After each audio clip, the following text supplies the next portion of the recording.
Devil return to high school की chapter 29 में तुम सभी का स्वागत है होमी। तो लास्ट पार्ट में क्या हुआ तो वो मैं तुम्हें नहीं बताने वाला, वो तुम्हें जाकर ही देखना होगा क्योंकि मैं डेली वीडियो जो डाल रहा हूँ। बस इतना है कि लास्ट पार्ट में गोचंग ने टीचर को बुलाया था और अभी हम देखते हैं कि टीचर उसके सामने खड़ा होता है। अभी गोचंग बोल रहा होता है, अरे भाई तो ये पता मुझे तेरे जैसे लोग बहुत पसंद है, बिकॉज इस वर्ल्ड में जहाँ पर लोग जीने के लिए स्ट्रगल कर रहे होते हैं वहाँ पर सबसे बेस्ट ऑप्शन होता है अमीरों के लिए काम करना। मैंने तेरी स्टोरी सुनी है कि तूने शिन को कितनी बुरी तरीके से पनिश करा था, जिस वजह से रूमर्स फैल गए कि भाई मैं तुझे रिश्वत देता हूँ। देख भाई मैं तुझे एक बात बता दूं, तुझे लोग जो भी कहें, जो भी तेरे बारे में बातें करें, सब बर्दाश्त करके चल। अपनी लाइफ मजे में स्कूल में काट भल दे, मैं तुझे प्रॉमिस करता हूँ मैं तेरा हाथ कभी भी खाली नहीं रखूंगा। और ये सब तो ये ज्यादा नहीं, बस 3 साल की बात है, इतना तो मेरे भाई मुझे तुझ पे यकीन है कि तू कर ही लेगा। टीचर भी लाइक करे सर, मुझे भी यही लगता है। आगे कोचिंग से पूछता है कि भाई मैंने तो ये भी सुना है कि तू अक्सर मिरेकल जाता है। टीचर से ये कोचिंग से बोलता है भाई तू अब टेंशन न ले, मैंने तेरे लिए वहाँ पर बात कर दी है। आज तू वहाँ पर अपने फ्रेंड्स को लेकर जाना, जाकर खूब पार्टी शार्टी करना, खर्चे की टेंशन मत लेना। और हाँ एक बात और कि जाते हुए विटामिन बॉक्स ले जाना मत भूलना, समझता है ना विटामिन का मतलब? अरे बेटा पैसा पैसा। जो सुनते ही टीचर की आंखें खुल जाती हैं, बिकॉज़ ये आरामखोर को यही तो चाहिए। अभी गोचो को तो समझाता है बेटा बस एक बात को अपने दिमाग में अच्छे से घुसा ले कि जिस बंदे के साथ तू डील कर रहा है वो कोई छोटा मोटा बंदा नहीं है, बल्कि म्यूजिन कंस्ट्रक्शन का सक्सेसर है, जो कि अपने हाथों में दौलत और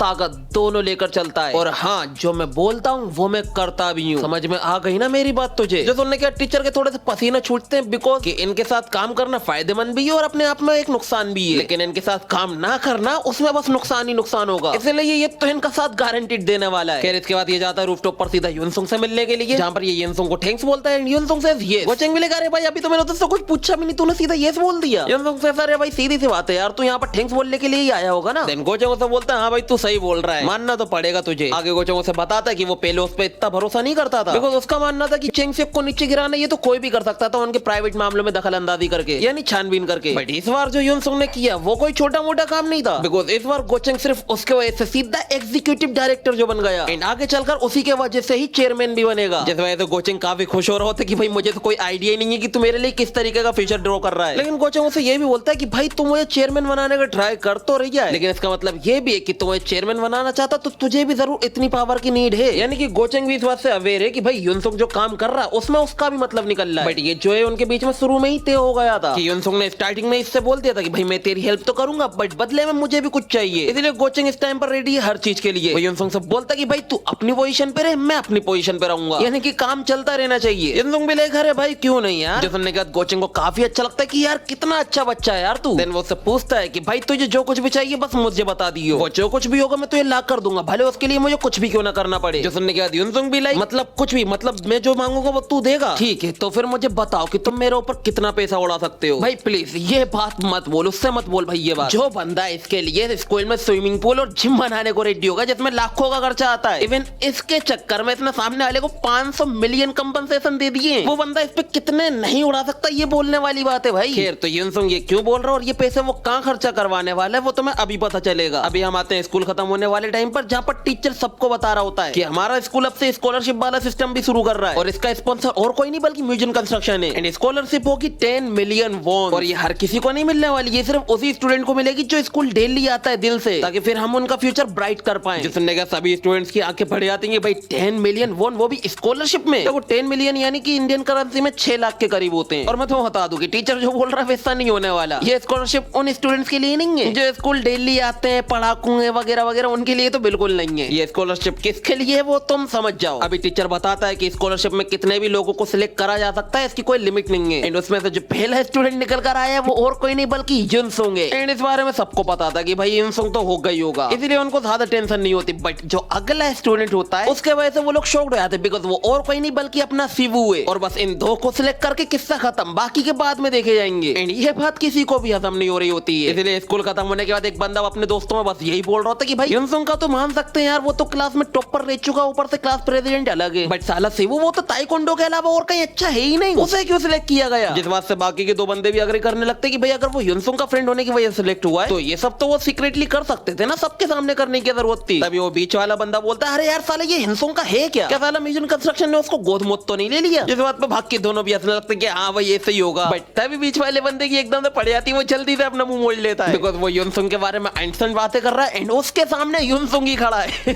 अभी युनसुंग उसको अपने पास बुला रहा होता है, जिस वजह से इसकी और ज्यादा बढ़ जाती है। इसे याद आता है कि भाई इस बंदे ने अकेले ने पूरे सीनियर्स की अफवाह मैंने कर दी थी, इसका क्या हाल होने वाला है? तभी युनसुंग उसके पास आकर बोलता है ओए अपना सर ऊपर कर, तू जायजिन है ना, तेरा निकनेम च्योनिल हाई का बीसी है। देखो गाइस बीसी का मतलब ये होता है रमजान चल रहा है मैं बक्कर नहीं बता सकता। कह रहा ये सुनने के जायजिन मिलेगा, हाँ सर मैं ही हूँ। तभी युनसुंग को शांत कराता है, अरे भाई मुन्ना टेंशन मत ले, बिकॉज़ मुझे फर्क नहीं पड़ता कि मेरे पीठ पीछे लोग मेरे बारे में क्या बोलते हैं, मुझे तो बल्कि तेरा च्योनिल हाई का बीसी कहलाना बहुत पसंद है। और अगर ये सच है कि तू च्योनिल हाई का बीसी है तो फिर तू पूरे एंटायर स्टूडेंट्स के क्लोज होगा। जिस वजह से युनसुंग फिर इससे एक फेवर मांगता है एंड इस बंदे की इस टाइम पर इतनी बढ़ गई होती है कि बिना सोचे समझे बोल देता हाँ सर जी मैं जो बोलोगे मैं वो कर दूंगा, भले मुझे उसके लिए कुछ भी क्यों ना करना पड़े, बस आप बोलो। भाई मन में सोच रहा होता है ये बोलने के बाद कि भाई पता नहीं अब मैं जिंदा वापस आऊंगा भी ये नहीं। इसके बाद युनसुंग से बोलता है कि स्कॉलरशिप में जो सिलेक्शन हुआ था वो अनफेयर था और इसका जीता जागता सबूत मैं और शिवू हैं। बट तूने ये तो सुना ही होगा कि स्कॉलरशिप में स्टूडेंट की कोई लिमिट नहीं है। देख सीधे वर्ड्स में बोलूं तो ये तुझे भी मिल सकती है, बट उसके लिए तुझे हमेशा की तरह एक रूमर फैलाना होगा पूरे च्योनिल हाई के अंदर, जिससे लोगों को पता चले कि म्यूजियम कंस्ट्रक्शन की जो स्कॉलरशिप है वो अनफेयर है। देन वो उसके कान में आकर बोलता है कि ये सब करते वक्त नमक मिर्ची का तड़का लगाना मत भूलना। तो ये अनफेयर वाला क्या सीन है मैं तुम्हें समझाता हूँ। सीधे सिंपल वर्ड्स में जो भी युनसुंग का साथ देगा उसे स्कॉलरशिप मिलेगी। इसके लिए तुम्हें पढ़ाकू डेली स्कूल आने की कोई जरूरत नहीं है। खैर तो जायजिन अपना काम बखूबी करता है बिकॉज वो बीसी है अपने स्कूल का। वो सबको बता देता है कि म्यूजियम कंस्ट्रक्शन सिर्फ उसे ही स्पॉन्सरशिप देगी जो कि युनसुंग के साथ अच्छे से पेश आएगा एंड युनसुंग को सपोर्ट करेगा। और इसीलिए शिवू को भी स्पॉन्सरशिप मिली बिकॉज जिन्वो के मना करने के बाद भी उसने जाकर युनसुंग से बात की थी। धीरे धीरे करके वो बंदा ये खबर सब में फैला देता है कि स्पॉन्सरशिप हमें भी मिल सकती है अगर हम युनसुंग को सपोर्ट करते हैं तो। बट क्योंकि युनसुंग ने बोला था कि थोड़ा नमक मिर्ची का तड़का भी डाल देना इस बात के अंदर, वो लोगों को यह भी बता रहा होता है कि पाक और उसकी गैंग से लड़ने के बाद युनसुंग का हार्ट चेंज हो गया है। और तो मैंने ये भी सुना है कि वो लोग च्योनिल हाई से शुरू करेंगे और करते करते वो पूरे डाइसन के अंदर के पुलिस का सफाया कर देंगे और इस काम के लिए उन्हें और भी लोगों की जरूरत पड़ेगी। ये बात वो जाकर एक सीनियर को भी बताता है बट वो सीनियर है कि उसकी बात पर यकीन ही नहीं कर रहा होता। साले तूने आज को ज्यादा ही मानवा पढ़ लेंगे क्या? जयजिन भी लाइक हाँ वैसे सच तो है कि मैंने को ज्यादा ही मानवा पढ़ लेंगे बट जरा आप भी देखो ना कि शिवू को सिर्फ इसलिए पैसे मिल रहे हैं बिकॉज वो जिन्वू से भिड़ा था। देखो इसकी बात पर कई लोग ऐसे भी हैं जो यकीन तो नहीं करना चाह रहे हैं बट जब अपॉर्चुनिटी मिली है तो वो उसको ऐसे भी नहीं जाने देंगे और उनमें से एक है ये सियोंगू। अभी जयजिन की सारी बातें ये भी सुन रहा होता है कि युनसुंग को लोगों की जरूरत है और अगर ये भी शिवू की तरह युनसुंग को सपोर्ट करता है तो इसको भी 10 मिलियन की स्कॉलरशिप मिलना शुरू हो जाएगी। और तो क्योंकि बहुत ज्यादा स्ट्रॉन्ग है तो युनसुंग इसको मना भी नहीं करेगा, इसलिए वो जयजिन को अकेले में बुलाकर उससे कंफर्म करता है कि भाई ये सब सस्तो है ना। जयजिन से इसकी मैं ये सब स्पेशली आपके लिए ही कह रहा था। देन वो उसके कान में आकर बोलता है कि युनसुंग का प्लान है च्योनिल हाई को अपना किंगडम बनाने का और अपने पावर के दम पे वो आसपास के स्कूल्स को वाइप आउट करने का भी प्लान बना रहा है जिसके लिए उसे स्ट्रॉन्ग और लॉयल लोगों की जरूरत पड़ेगी। एंड मैं पक्का कह सकता हूँ कि वो आपको भी अच्छे से ट्रीट करेगा। और तो आपको पता ही है कि स्कॉलरशिप कितनी है ना। देखो ये बात तो इस बंदे को भी मालूम है कि 10 मिलियन बहुत ज्यादा होते हैं और शिन इसको ये कभी नहीं दे पाता, लेकिन अगर ये युनसुंग का सपोर्ट करता है तो इसे 10 मिलियन वो मिलेंगे। बट यहाँ पर एक प्रॉब्लम आ गई बिकॉज लोंडा ऑलरेडी युनसुंग से पंगे लेकर बैठ चुका है, इसलिए उसे टेंशन है कि भाई पता नहीं युनसुंग उसको सिलेक्ट करेगा भी ये नहीं। बट लोंडा फिर भी ट्रायल मारता है। वो जाकर स्कूल खत्म होने के बाद युनसुंग का गेट पर वेट करता है। जैसे युनसुंग आता है वो उससे सीधे बोल देता है भाई मुझे तो उससे थोड़ी सी बात करनी है। युनसुंग से बस मेरे पीछे आ। सियोंगी भी शॉक्ड कि भाई क्या इतनी आसानी से मान गया? वेल वो इतनी आसानी से क्यों मान गया है अभी पता चल जाएगा। अभी युनसुंग उसको अकेले में लेकर आ गया होता है। सियोंगी उससे माफी मांग रहा होता है कि भाई देख शुरू से ही मेरे दिल में तेरे लिए कोई हेट नहीं था। तब युनसुंग उसकी बात काटते हुए बोलता है हाँ भाई ठीक है समझ गया, सीधे पॉइंट की बात पर आ। देन वो युनसुंग से बोलता है कि भाई मैंने सुना है कि तू आसपास के स्कूल्स को वाइप आउट करने वाला है, तो क्या इसमें तू मुझे भी लेगा? देख भाई मैं इस बात से अवेयर हूँ कि मैं ऑलरेडी तेरे साथ डेट फाइट कर चुका हूँ और अब अचानक से आकर मैं तेरे सामने सर झुका रहा हूँ बिकॉज वो क्या है ना मुझे पैसों की जरूरत है। इसीलिए अगर तुझे कोई ऐसा चाहिए जो स्ट्रॉन्ग हो और तेरी बात सुने तो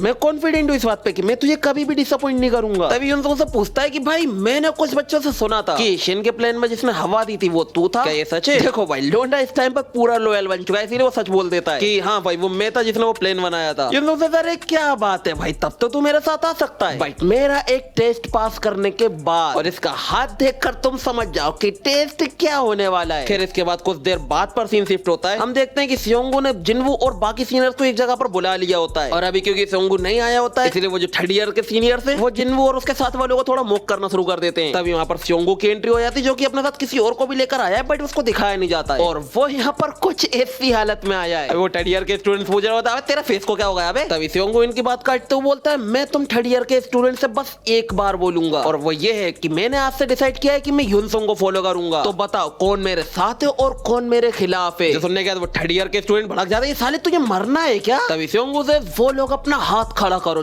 जो लोग युनसुंग को फॉलो नहीं करना चाहते बिकॉज आज मैं तुम्हें जान से मारने वाला हूँ। देन हमें वो सीन दिखाया जाता है कि युनसुंग और इसके बीच में आखिर हुआ क्या था। अभी हम देखते हैं कि युनसुंग इसका कुत्ता बनाकर इसका टेस्ट ले रहा होता है and look at his devil face. भाई लगी नहीं रही है कि ये अपना युनसुंग है। अभी युनसुंग इसको कुत्ते की तरह पीटते हुए बोल रहा होता है मेरी बात ध्यान से सुन, मुझे एक कुत्ता चाहिए जो मेरी मेरी हर बात माने, जब मैं उससे कहूँ काट तो काटे, जब मैं उससे कहूँ भूखे तो भूखे, मेरे हर एक ऑर्डर को बिना कुछ कहे बस फॉलो करे। तो बता क्या तू ये कर पाएगा? एंड विद दिस ये चैप्टर यहीं पर खत्म होता है। तो अब क्या होने वाला है उसके लिए तो मैं कल तक का वेट करना होगा, बिकॉज नेक्स्ट वीडियो कल ही आएगी। और हाँ, अब मुझे तुमसे एक बात जानना है कि मेरी डेली वीडियोस अपलोड करने का रीजन तुम लोगों को सही लगा या नहीं, कमेंट में जरूर बता देना। तो हम मैं तुमसे मिलता हूँ सीधा नेक्स्ट वीडियो में, तब तक के लिए गुड बाय।